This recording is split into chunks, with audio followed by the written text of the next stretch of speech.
Mga kwento ni Felmo.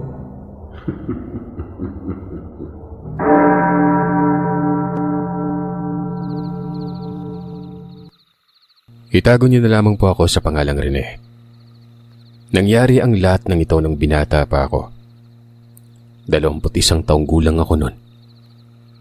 Dekada 90. Sa lugar namin sa Maililoy, Zamboanga del Norte. Sabihin na nating mabait ako noon. Oo, napakabait ko. Matindi kasi mangaral yung mga magulang ko. 3 kaming magkakapatid at lahat ng mga bagay na tama ay pinapamulat sa amin. Paggalang, pagdarasal bago kumain, pagdarasal bago matulog, bago umalis, at kung ano-ano pa. Sa may parting Hilaga kami nakatira. Medyo lible pero marami namang mga bahay. Karaniwan na sa mga taga doon ang pagbubukid at paghahayupan. Pero kami, ang ikinabubuhay namin, pagtitinda. Meron kaming pwesto sa bayan, habang ang tatay ko, isang pastor. Ang tinitinda sa bayan ay mga rekado. Karne ng baboy, manok, gulay, iba pa. Partikular lamang sa uulamin. Ako ang tagati ng mga gulay. Sa tuwing Miyerkules, ang inihahatid ko ay yung angkat na karne mula lang sa katayan sa amin. Pero buong linggo, gulay talaga. May konti, may marami. May isang pagkakataon na noong papauwi ako habang sakay ng tricycle. May nakasabayan ako nung isang babae na wari ko ba'y kaidaran ko lang. Hindi naman sana matatawag ang atensyon ko sa kanya. Pero nung hinawi niyang buhok niya at nakita ko yung mukha kasabay ng pagsambulat ng samyong napakabango, talagang napatitig talaga ako noon na para bang napako ako. Maganda eh. Napaubo ako tapos sumusog. Sinabi kong umusog siya gawa ng baka malaglag. Nasa back ride kasi kami sa motor. Sa likod ng driver.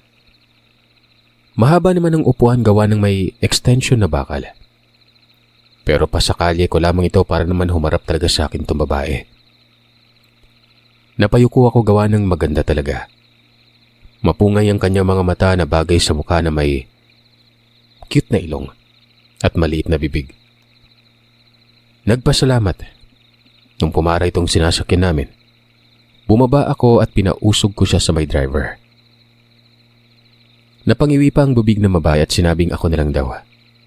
Huwag umano ako mag-alala. Pero sabi ko, hindi ko kaya na mahirapan ng babae.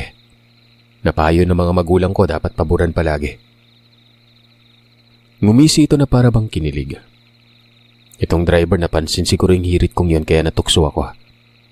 Nakesyo ngayon lamang siya nagkaroon ng pasahero na nagpapakabait kapag may babaeng maganda. Sabi ko naman pumunta pa siya sa amin at kilalanin ako. Pero kilala talaga ako ng driver na ito. Suki ko na yun eh. Tapos medyo malapit lang yung bahay nito sa kinaroroonan ng bahay namin. Inaantay ko kung saan bumaba itong babae. Hanggang sa pumara na yon tapos sinuri ko kagad ang lugar. Walang kabahay-bahay doon. Mahabang sakahan lang yon na may mga mangga at puno ng niyog.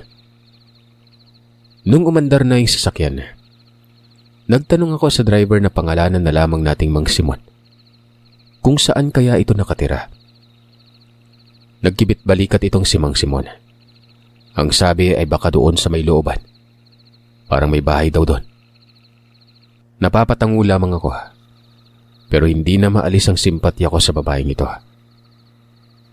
Hanggang sa lumipas ang ilang mga araw, panay ako tingin sa lugar kung saan yun bumaba. Habang napapadaan, lumalakas ang kuryosidad ko. Hindi ko itatanggi na nagkagusto talaga ako dito.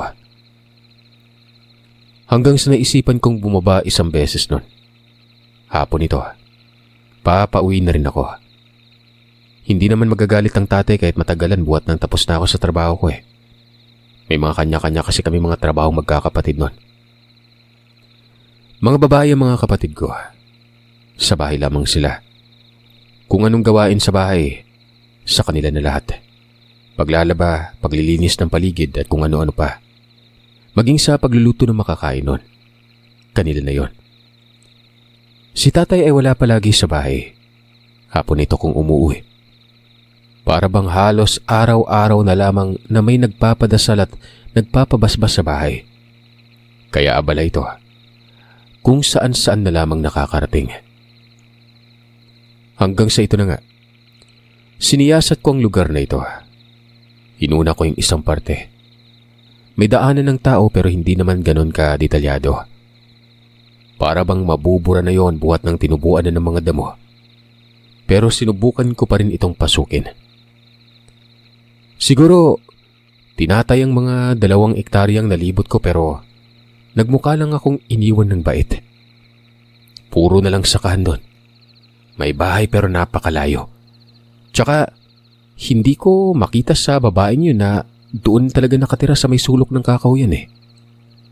Kaya naman sa kabilang parte, at dito ay nagulat talaga ako dahil may 2 kambing na nabubulok na. Para bang binalahura ng tao nun. May bahay. May taong papalapit sa akin. Lalaki na may katandaan. May bitbit na itak at galit pang mukha na para bang kapag lumapit ito papatayin ako. Nagmumura yon tapos papatayin nga daw ako nito. Siyempre, tumakbo ako ng walang lingon-lingon. Parang hindi na nga sumasayid yung mga paa ko sa lupa eh. Nang makarating ako sa may kalsada, lumayo pa ako ng lumayo sa lugar. Mahihimatay ako nun buhat ng labis na nerbiyos at pagod. Nagsusuka ako sa isang banda. Hindi ko sukat akalain na may bubungad sa akin na ganon. Wika ko sa sarili ko. Siguro mamamatay tao talaga yun tapos siya ang pumatay doon sa mga kambing. Umuwi na ako ng may mapadaang tricycle. Sakto namang si Mang Simon. At ako na lamang ang pasahero na waribay patungo na siya sa kanyang paggarahe. Balisa ako at kapansin-pansin yon kaya naman nagtanong si Mang Simon kung anong nangyari sa akin. Inamin ko na lang talaga. Sabi ko nawili ako doon sa babaeng nakasakay ko. Tapos sinubukan kong hanapin kung saan ito banda nakatira doon sa pinagbabaan. Pinagtawanan ako. Wika pa niya noon bakit ganun daw ang itsura ko. Kaya naman sinabi ko na may tao kasing humabol sa akin na may bitbit na itak. Siguro na pagkamalan ako ng magnanakaw o hindi naman kaya. Sadyang masamang tao yon. Tapos may nakita akong kambing na bulok na pero halatang parang binalahura. Nako, baka ikaw ang pinagdududahan noon na pumatay sa kambing at binalikan mo. Baka iniisip na aswang ka. Hindi mo ba alam na may napapabalitang may gumagala daw na aswang? Kaya nga ako maagang gagarahe, baka maaktuhan pa ako. Mabagsik pa naman ang aswang na yon. Lumabas na parang naging taliwa sa mga narinig ko kay Mang Simon sa mga nangyari sa akin. Na ako ang pinaghihinalaan na pumatay dun sa kambing. Tapos may aswang pa na gumagala. Naguguluhan man pero hindi na lang ako kumibo nun. Wala sa simpatya ko ang aswang. Yung naiisip ko talaga yung paghabol sa akin ng matanda. Hanggang sa muli kong naalala yung babae. Maputi siya. At hindi ko rin maiisip kung doon ba ito nakatira sa bahay ng taong humabol sa akin. Maitim kasi yung taong yun at yung bahay. Maliit na barong-barong lang. Kumbaga hindi ko maihambing ang babae kontra doon. Parang may kaya kasi sa buhay ang dalaga eh. Nang makarating ako sa bahay, saktong kakarating lamang din ni tatay. Kahit papano'y hindi naman ako balisa kung kaya't walang nakapansin dito. Nang nagapunan na kami biglang nagbangka ng kwento si tatay nun. Pangalanan nga pala natin siyang Tatay Mio. Pastor gaya ng sinabi ko. Wika noon ay mag-ingat-ingat daw kami ng mga kapatid ko kasi nga may gumagalang aswang. Nakarating na umano ang balitang ito sa may salog. Hinihinalang lalaki umano ang aswang at may napinsala umanong mga hayupan. Pero may nakapagsabi na parang isang pamilya daw ata kasi nga nang magkahabulan na dahil hinahabol ang aswang, may napansin na may aswang pang iba. Baka maging mas maras daw ang mga ito kung kaya't Ingat daw kami kasi nga imbis na hayop lang ang tirada, baka dumating pa sa punto na tao na. Kagad sumabat si Nanay Elia. Hindi niya totoong pangalan. Waray binibigyan ng pulidong dampa ang mga salaysay ni Tatay Mio. Sabi kasi ni Nanay, doon daw sa palengke ay may mga haka-haka na rin. Hindi naman pwede umano na hindi totoo gawa ng may nakasaksi nun. Tapos may isang tao umano noon na nakakita mismo ng aswang habang nasa itaas ito ng niyog. Ang aswang umano, nasa kabilang niyog at nakatuwad. Gabi yun at malinaw na nasilayan buhat ng may buwan. Magkakatabi lamang din ang niyog at nung sitahin ay nagalit daw ang nilalang at bigla na lamang itong lumundag at lumipat sa kung saan nagtutuba yung tao. Kung hindi lang daw sanay sa akyatan yung taong ito, malamang nalaglag na yan Madaming galos daw ito sa dibdib at hita. Matangkad umano na nagpadausdos ang tao pa ibaba. Kayo pa naman madalas na rin ito sa bahay lalo na yung mga babae.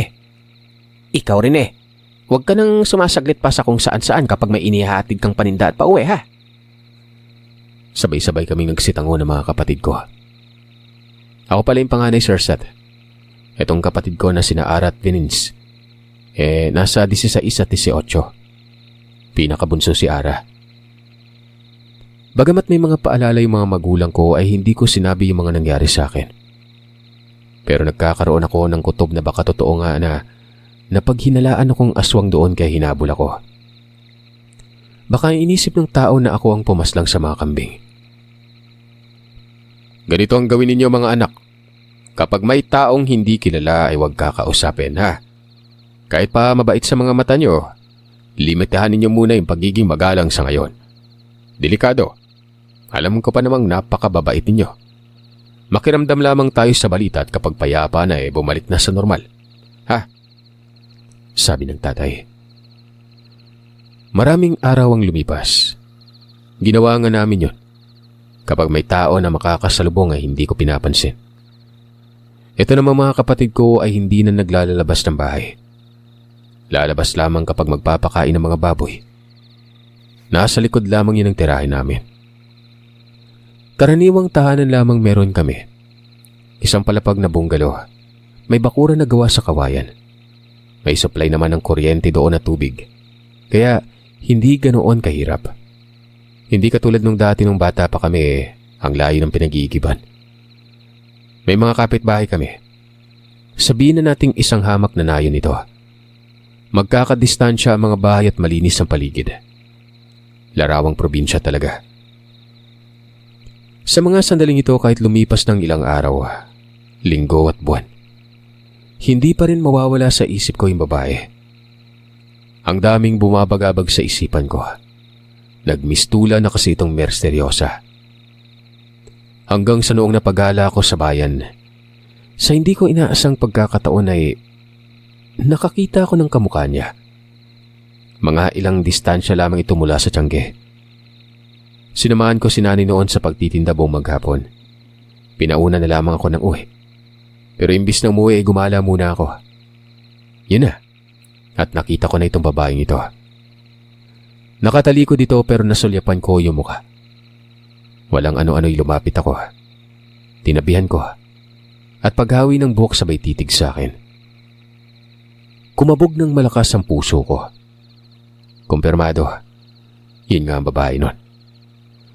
Nakasimangot pa yung mukha niya na para bang nagtataka sa pagsabi ko nun. Nasa isang kanto kami. Tapos tatawid ata siya sa kabila. Hindi na ako nagpaligoy-ligoy pa. Kagad kong sinabi na nagkita na kami isang beses nun. Nagkasabayan sa may tricycle. Hanggang sa napansin ko ang pagkinang ng mga mata niya at napatakip sa bibig. Ako daw ba yung mabait na tao? Siyempre umuo ako. Mabait daw Nagpakilala ako. Nagpakilala din siya. Pero bigyan natin siya ng katanyagan. Jin. Jin, matanong ko lang. Bumaba ka kasi dun sa may mahabang sakan Alam mo sa unang pagkikita pa lang natin, nabigani na ako sa'yo. Ipapasalamat nga ako at nakita kita ngayon Hinanap kita dun sa may pinagbabawaan mo. Makalipas lang ng ilang araw. Saan ka ba talaga nakatira doon? Naabol pa ako ng matandang lalaki na napagkamalan siguro akong kawatan eh. O hindi naman kaya aswang. Ngumisi ng pagkalaki-laki ang babaeng ito. Ano daw ang nakain ko at tinanap ko siya. Bumaba lang naman daw siya doon kasi nga may nakalimutan siya. At bumalik daw siya sa bahay nila. Ayun. Nagtanong ako kung saan ba siya nakatira. Sabi sa bukid daw ng Salog. Pero nasa Liloy na daw ito malapit. Medyo may kalayuan yun. Napapakunot ang mukha ko kasi nga sabi niya may binalikan eh. Ibig bang sabihin nun, galing siyang Salog. Kaya nagtanong ako gawa ng naguguluhan ako nun. Hanggang sa sinabi niyang may kapatid umano siya dito sa Liloy. Doon siya pumupuslit. Tapos na pag-utusan daw siya nun na puntahan daw ang kaanak nila sa may bandang amin dahil may ipapatid. Pera lang daw ang ihatid. Sobrang may lamang sulat. Yung sobre, yun umano'y nakalimutan niya. Tinanong ko siya kung papauwi na ba siya sa bahay ng kanyang kapatid. Tumango ito kaya naman nagmungkahi ako na ihahatid ko siya. Ngumiti siya. Wala namang pagtugon pero naglakad yun patawid ng kalsada. At ako naman ay nakasunod nun. Medyo malayo din yung nilakad. Pwede namang sumakay ng tricycle pero hindi ako nagbukas ng paksang ganon. Nag-usap-usap kami. Kinikilala niya ako at ganon din ako sa kanya. Hanggang sa sabi niya ay nakarating na raw kami. Tinuro nito ang bahay. Nakita ko. Malaking bahay na luma ang disenyo. Isang palapag lang pero hindi ganun ka moderno eh. Pero pulido. Hindi naman naging sapat sa akin kaya naman sinabi ko talaga na ihahatid ko ito hanggang sa kanila mismo. Ngiti lang ito ng ngiti. Wala itong pagtutol. Sa mga sandaling yon ay nakalimutan ko ng oras. Hapon na yon. Magandang paligid. Malawak ang espasyo. Namamayani doon ang Bermuda. Malayo ang kapitbahay na para bang may kaya ang kapatid niya. Bali mula sa kalsada ay may paliko na daanan at gawa ito sa mga bricks. Parang hallway. Tapos ay nakahanay ang mga tanim na santan. Kung ilalarawan talaga ito parang village. May mga mangga at may bayabas. Nung bumungad na ako sa may beranda, sabi ko, salamat at pumayag siyang ihatid ko. Sabi niya walang anuman. Nagpaalam na akong umuwi pero inaya niya ako ng tubig. Baka daw nauuhaw ako noon. Siyempre pumayag ako. Naupo ako sa may bukana ng beranda. Doon sa hagdan. May dalawang baitang ang hagdan na ito. Hanggang sa may kumalabit sa akin at akala ko'y siya na yun. Paglingon ko dito, napaatras talaga ako habang gumagapang. Nakadungaw ang mukha ng isang lalaki na nanilisik ang mga mata. Tinatapik ko ang dibdib ko gawa ng parang ang hirap huminga. Nakaubad pang itaas ang lalaking ito. Para bang walang ligo gawa ng nanglilimahid ng ano bang tawag doon? Yung makintab. Libag ba yun? Umupo ito sa inuupuan ko tapos nakalaylay ang mga kamay. At nakatitig pa rin sa akin. Dahan-dahan akong tumayo. Sabi ko baliw ata to eh. Hanggang sa lumabas na itong si Jinjin. Tapos tinawag na kuya yung nakaubad na parang madumi. Gulat na gulat ako. May panunuya sa isip ko pero hindi ko nito sinabi pa. Pinainom ako ng tubig. Hanggang sa dito na nagsalita ang kapatid ni Jinjin. Ang sabi niya ay binibiro lang naman daw niya ako. Matapang daw ako. Tapos batid niyang walang bahid ng kasamaan. Naguhukay ako ng mapaglalagyan ng mga isda kaya madumi ako. Digo nga pala. Tawagin mo na lang ako Kuyang Digo ah. Parang iiyak tong si Jinjin eh. Nung masilayan ko may kasama ka talagang iniatid ka dito. Nakurso na dahan ko. Susukatin ko yung tatag eh. Aba. Ay pasensya ka na ha. Ay ano bang pangalan mo? Napabuntong hininga talaga ako nun. Nagudyat naman siya ng pagkaway na animoy pinapasunda ko nito sa may loob. Kinindatan ako ni Jinjin. Tapos may inang sinabi niya na gusto daw ako ng kuya niya. Siyempre natuwa ako pero naroroon pa rin ang pagkabog ng dibdib ko nun. Pinakita sa akin ang pakurbang hukay. Tapos ang daming sinabi. Kara pa daw ang aalagaan niya. Nakasunod naman doon si Jinjin. Nakangiti lang. Ilang mga sandali ay doon ko pa naalala ang oras kaya naman nagpaalam na ako. Sabi ko uwi na ako kasi nga padilim na. Tumango naman ang magkapatid. Paalis na ako noon.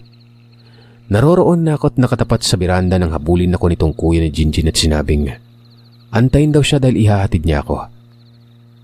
Pansin ko sa mukha nito na para bang nag-aalala. Huwag na. Nakakahiya. Magmumukha akong bata niyan. Pagtanggi ko. Pero nagpumilit talaga yon. Ihahatid niya daw ako kasi nga delikado. Na ayun nga, may gumagalang aswang. Sabi ko hanggang doon lang siguro sa may tiyangge. Tumango yun tapos nagilamos. Nagbihis at kaagad na kaming umalis noon. Naisip ko na baka may pagkasaltik talaga yung ulo nito eh. Kung binibiro lang niya na ako kanina pero alam mo parang may diferensya talaga. Magpaganon pa may hinayaan ko na lang. Habang papalabas na kami ng pasilyo, nagpapalinga-linga ito. Tapos sinawakan ng damit ko sa likod at pansin kong tila tinutulak ako nun. Yun bang pinagmamadali ng lakad? Magtatakip silim na talaga nun. Hanggang sa nakarating na ako sa tiyangge at hindi siya umalis hanggat hindi ako nakasakay ng tricycle. Sarado ng tindahan namin. Maagang nagsara ang nanay. Kung sa bagay may ref naman doon sa imbakan ng mga karne. Umuwi si nanay at tiyak pagagalitan ako nito dahil nauna pa ito sa akin. Ayun, nakasakay ako ng tricycle. Nakatingin ako sa salamin ng tricycle sa kung anong mga kinikilos nitong kuya ni Jinjin. Pero kalmado lang naman itong naglalakad. Gaya ng inaasanay na pagalitan talaga ako. Dalawa pa sila ni tatay nun. Ang tagal ko daw. Samantalang dapat ay nasa bahay na ako nun. Hindi pa nga natapos yun kasi habang kumakain ng hapunan, pinapangaralan pa ako. Idagdag pa dyan ang banta ng aswang. Hindi ako nagsasalita. Mas magagalit lamang kapag nagsalita ako o nagpakita ng anumang reaksyon na negatibo. Hanggang sa natigil na lamang ito nang bigla nang may kakaibang tinig na nagmula sa labas ng bahay. Nagkatitigan kaming pamilya. Pagkatapos ng tinig na yon, ay tila nabulabog pa yung mga baboy. Kagad na sinuri ni tatay ang labas, hanggang sa mabilis niyang isinara ang pinto noon sa may kusina, at sinabing may kung anong napadaan daw na wari niya'y hindi tao. Nagkasigawan naman ng mga kapatid ko. Sabi ni Vinis noon na baka aswang daw yon. Tumatango naman si tatay. Kumuha ito ng rosaryo at maliit niyang Biblia. Tapos nagdasal. Nagdasal kami ng mataimtim. Maya-maya ay kumalma na yung mga baboy. Dito ay kumuha ng flashlight si tatay at lumabas nun. Sinuri niya yung lugar. Nilibot niya ang buong bahay. At lumabas pa ito ng bakuran. Kinakabahan talaga ako. Nakasilip kaming lahat sa may bintana. Nung nasa may gilid na si tatay na kung saan natatapat ito sa may sala, may tinamaan ng liwanag mula sa flashlight. Kaagad niya itong tinutukan at sa maniwala man kayo o sa hindi, may taong nasa unahan. Nanlilisik ang mga mata at nakabuka ang bibig. Lalaki, kalbo, walang damit. Nagsasambit na noon si tatay ng mga dasal. Pero hindi ito umaalis. Bagkos ay narinig pa namin ang paghagikik ng tawa nito. Nasa gilid yun ng puno ng santol. May mayabong na damo doon at kalahati lang sa katawan ng nakita namin. Pumasok ng bahay ang tatay. Hindi umaalis eh. Mga ilang minuto din yun bago pa gumilid. Naglakad at naglaho. Sabi pa ng tatay, ano kaya ang pakay ng aswang? Baka alaga o manong baboy namin. Duda din si nanay na baka ganun nga. Pero ako, may parte sa akin na parabang may ibang motibo yon. Bakit nagkataon na doon pa sa araw na yon kung saan dito ko nakita si Jinjin? Tapos sa bahay pa talaga namin. Masama ang kutob ko. Una kong naisip ay ang kuya ni Jinjin noon. Ganun na ganun yung panilisik ng mga mata nito kanina eh. Pero ayun nga, hindi naman kalbo o panot yung kuya niya. Nagugulan ako. Hindi naman ako manhid para hindi mapagtanto ang lahat. Niligpit na lamang ang mga pagkain nun. Nawala na ng gana eh. Sa kabila ng mga iniisip ko ay hindi ko sinabi ito sa pamilya ko. Baka mali din ako. Tsaka malamang pagagalitan ako ng mga magulang ko lalo. Kinabukasan, nag-aalangang magtinda si nanay. Pero sabi ni tatay magtinda na lang kasi ang mga karne sa ref doon sa tindahan at iba pang gulay baka masira. Sasamahan na lamang daw siya ni tatay. Dagdag pa ng tatay, walang aalis sa amin noon maliban na lang sa kanila ni nanay. Wala namang nagreklamo sa amin. So yun na nga, umalis na sila. Umaga yun, tinatayang nasa alas 7 ata. Ang mga kapatid ko ay puro balisa.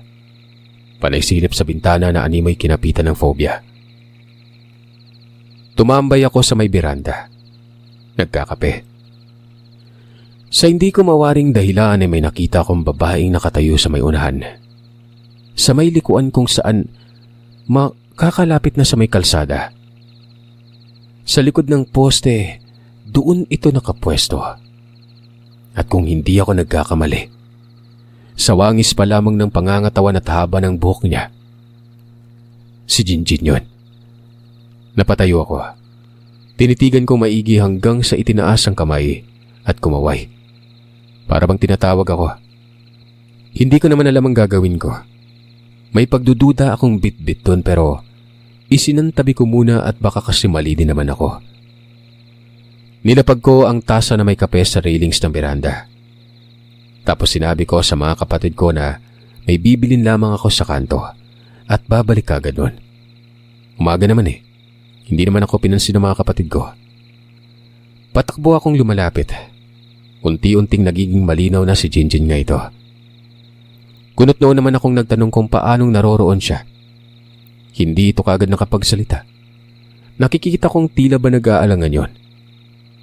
Hanggang sa muli kong tinanong ito at dito na sinabing sana daw ay makinig ako at maniwala sa kanya. Ang mga sasabihin niya ay napakaselan. Pero dahil parang madadamay daw kami, sasabihin niyang totoo nun. Hindi daw inaasahan ng kuya niya na may nakamasid pala nung naroroon ako sa kanila.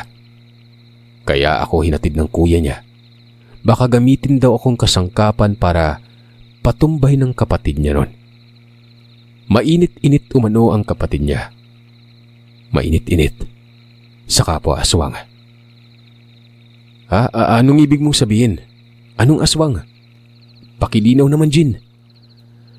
Ang sabi ni Jinjin, etong nananalasa umano na aswang ang nagmamasid kahapon at kaanak daw nila ito. Ang kuya niya umano at siya ang nagiging dahilan para pigilan itong manlalasa. Kaya ang napagdidiskitahan kapag ginugutom, hayop na lang. Aswang daw sila ng kapatid niya at ito ang dahilan kung bakit nila piniling pumuslit sa lugar. Ang pagtugis sa aswang na salot, hindi naman daw sila taga-Liloy. Taga-Pagadian daw sila. Yung bahay daw na inuukupan nila ay hindi daw kanila yon. Napakiusapan lamang ang may-ari dahil kaibigan naman daw ng kanilang pamilya. Sinabi ni Jinjin na may aswang kagabi. Yun din umano ang nagmasid kahapon sa amin. Naroroon din siya at ang kanyang kapatid kagabi. Kung wala daw sila, posible umanong maghamak sa amin ang aswang na yon. Ano man umano mangyari, huwag kaming lalapit sa taong hindi namin kilala. Nahihirapan daw sila ng mga panahon na yon na magkapatid dahil dalawa na sila. May kasama pa daw yon, pero isa lang ang sobrang agresibo. Nakakabaliw yung mga namutawi sa bibig ni Jinjin, pero kinilabutan talaga ako ng gusto. Pinagsisihan ko kung bakit pa ako nagkaroon ng kursunada sa kanya. Pero sino nga ba'y mag-aakala, di ba? Tapos aswang pa siya. Walang hiya. Hindi ko alam yung mga sasabihin ko. Mabilis na gumapang ang kilabot ko na talagang nagpabalisa sa akin noon. May mga sinabi pa sa akin ng babae. Yung mga sandaling bumaba daw siya sa mahabang sakahan. Yun ang isa sa pagkakataon na malapit na nilang mapatay itong sinasabing mapanalasang aswang. At kung hindi daw nagkakamali si Jinjin, ang pakay nitong masamang nilalang ay yung anak nung humabol sa akin ng itak. Buntis daw yung anak nito eh. Ngayon ay nag-aalinlangan daw ito kasi nga naramdaman ng aswang na naroroon din sila. Kaya walang ibang tinirang aswang na ito kung hindi yung mga kawawang kambing. Nanlaki talaga yung mga mata ko. Wala akong binanggit kay Jinjin partikular sa kambing. Pero nagmula na mismo sa bibig niya yon. Bagay na tumutugma kasi nasilayan ko yung mga nabubulok na hayop. Sa kabila nun medyo awkward kasi nga napigilan nila yung mapanalasang aswang pero hinayaan lang nilang lapain yung mga kambing eh. Kaya wala pa ring silbi yung pagbabantay nila doon. Tinanong ko siya ng diretsyo kasi malay ko ba kung sila lang pala ang nananalasa. Ay naman kay Jinjin ay hindi daw nila naaktuhan. Ang pagbabantay nila ay nasa may bahay lang banda ng bibiktimahin. Mabilis daw ang pangyayari. Hindi ko umano alam kung anong kayang gawin ng isang aswang. Ultimong kahit silang aswang, nahihirapan. Sinabihan niya ako na huwag mag-alala, na walang mangyari sa amin. Nagpaalam na ito. Sinabi nito na nitong gabi din ay sisiguraduhin na nila ng kuya niya na mahuhuli nila yung aswang na ito. Sana daw ay hindi sumabay yung isa pa. Di ba nga dalawa sila? Pero sa ibang banda nakatoka yung isa nun. Yung isa naman sa may liloy. Matapos magsalita ni Jinjin ay agad-agad itong umalis. Na siyang dahilan para mapatulala talaga ako nun. Nakulangan ako sa pagpapaliwanag niya. May gusto pa akong kalkalin na katanungan. Umuwi ako at kaagad inabisuan ng mga kapatid ko na hanggat maaari, wag na wag silang lalabas. Nagtanong si Ara kung bakit at sabi ko may nakausap ako na albularyo ngayon. At pinaalalahanan ako dahil umaaligid daw yung mga aswang. Baboy naman yung pakay nun, kuya. Di ba nga yun yung sabi ng tatay? Ay nako, mapababoy man yan o iba pa. Sumunod na lang tayo. Nag-aalala ako kina nanay at tatay at baka gabihin eh. Hanggang sa dumating na yung mga magulang namin mga pasado 2:00. Gumaan ang loob ko. Akala ko gagabihin sila. Mamumutawi na talaga sa bibig ko noon yung mga sinabi ni Jinjin. Pero pinili ko pa rin ikubli. Panatag naman ako gawa ng bagamat hindi ko na ipaalam sa kanila hindi na may pagkakaila na nag-iingat din ang mga ito. Kinagabihan, napakatahimik namin noon. Nasa loob lamang ng bahay. Ultimong sapunan, walang usap-usap. Lahat nakikiramdam. Panay silay si tatay sa kulungan ng mga baboy. Iniilawan niya lang ng flashlight, tapos lilipat doon sa sala at iilawan naman yung pwesto kung saan nagpakita ang aswang kagabi. Kabado syempre, lalo na ako nun. Dahil alam kong hindi mga hayop ang pakay, kundi kami.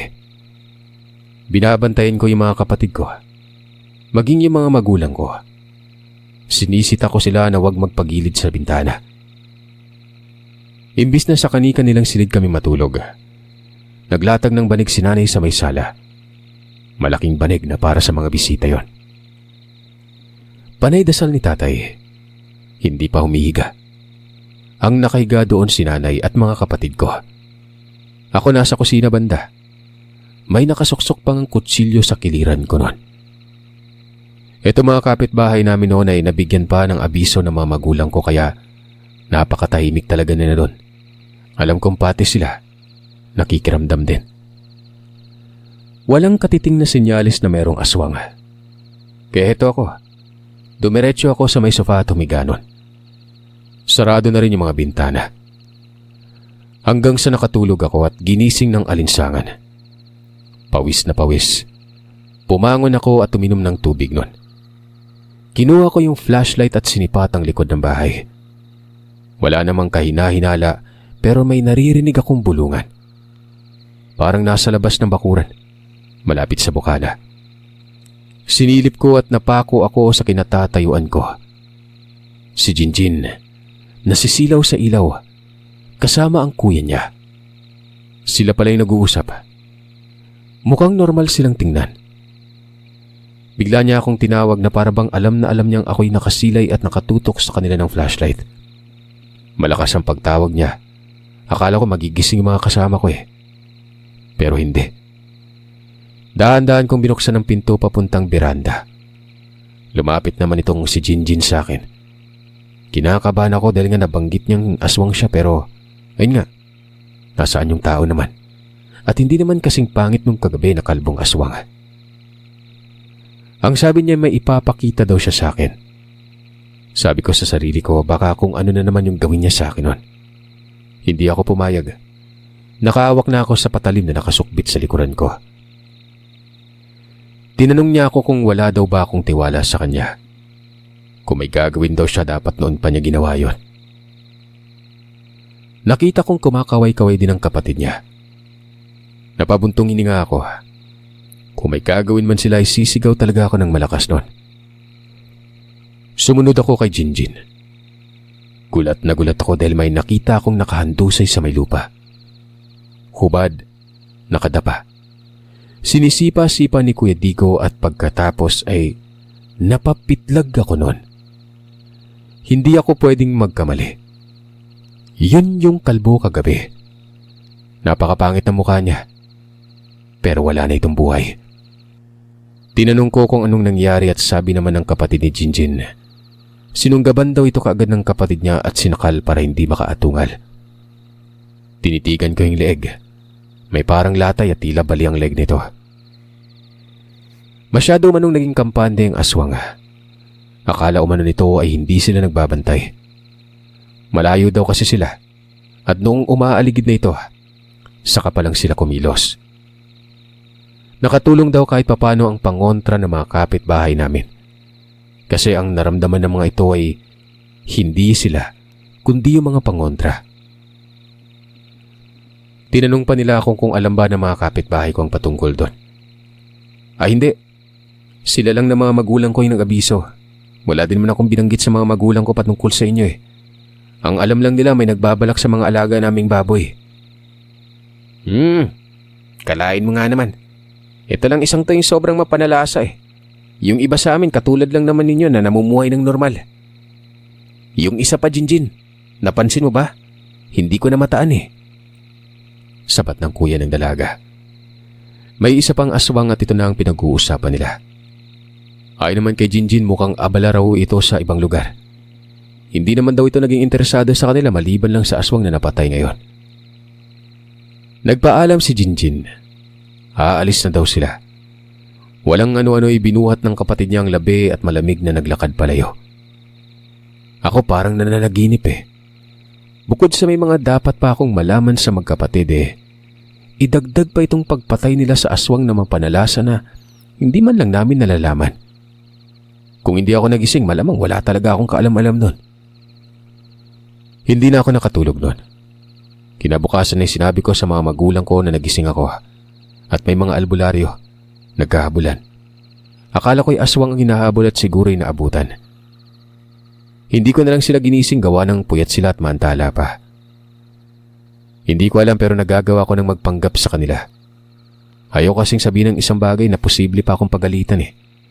Anong sasabihin ko, di ba? Na yung babaeng nagugustuhan ko aswang.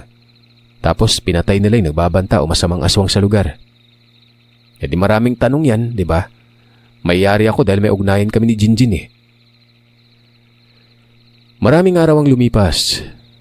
Dinadalaw ako ni Jinjin sa tindahan. Kung minsan ay doon pa mismo sa bahay namin. Sa tuwing hapon na talagang tinutukso ako ng mga kapatid ko. Na sino ang babae na parang ako pang nililigawan nun. Nagkalapit kami ng husto, maging ng mga magulang ko. Pero ang totoong pagkatao ng dalaga ay nakakubli pa rin. Hanggang sa may sinabi si Jinjin sa akin. Napatay na umano yung isa pang aswang.